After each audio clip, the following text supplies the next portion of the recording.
అప్పట్లా ఉష్కల అక్షరాలు దిద్దేదట, శుద్ధ ముక్కలతోటి రాసేదట. అటెనక చెక్క పలకలు బోర్డులు వచ్చినాయి. షెట్ల కింది చదువులు క్లాస్ రూమ్లకు పోయినాయి. బెంచీలు కుర్చీలు వచ్చినాయి.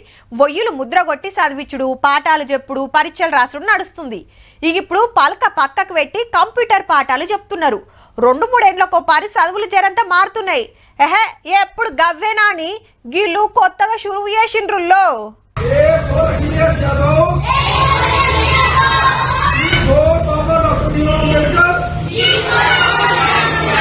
ఇదెక్కడి కథ సారో? ఏ ఫర్ యాపిల్ కాదు Akhilesh Yadav, B for ball కాదు Baba Saheb Ambedkar, C for cat అని అంతటా నేర్పిస్తారు. కానీ ఇల్లు చూడుర్రి.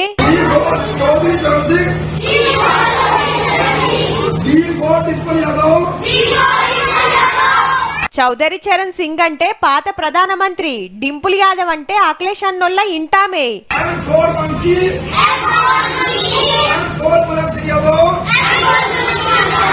ములాయం సింగ్ యాదవ్ అంటే సమాజ్వాదీ పార్టీ పెట్టిన లీడర్, అఖిలేష్ సారోళ్ళ నాయన.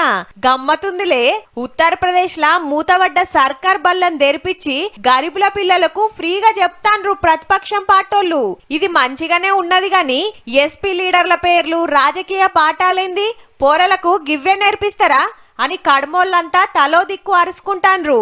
ఎటు గనుక మీరు చెప్తుర్రని మీ పార్టీ చరిత్రే పోరలతోటి బట్టి పట్టిస్తే ఎట్లా సార్లు? గీ క్వశ్చన్లు ఏ పరీక్షలన్నా అడుగుతారా? ఇంకేడన్నా నక్కరొస్తాయా? చదువు రాకుంటామాయే గాని పార్టీ కార్యకర్తలైతే చాలు అనుకున్నారా ఎట్లా? ఇంకా నయం, సి అంటే పార్టీ గుర్తు సైకిల్, ఎన్ అంటే సారు నెత్తిల టోపీ, వి అంటే మా పార్టీకి ఓటు అని నేర్పిస్తలేరు ఆ చిరానోళ్ళు కాకుంటే.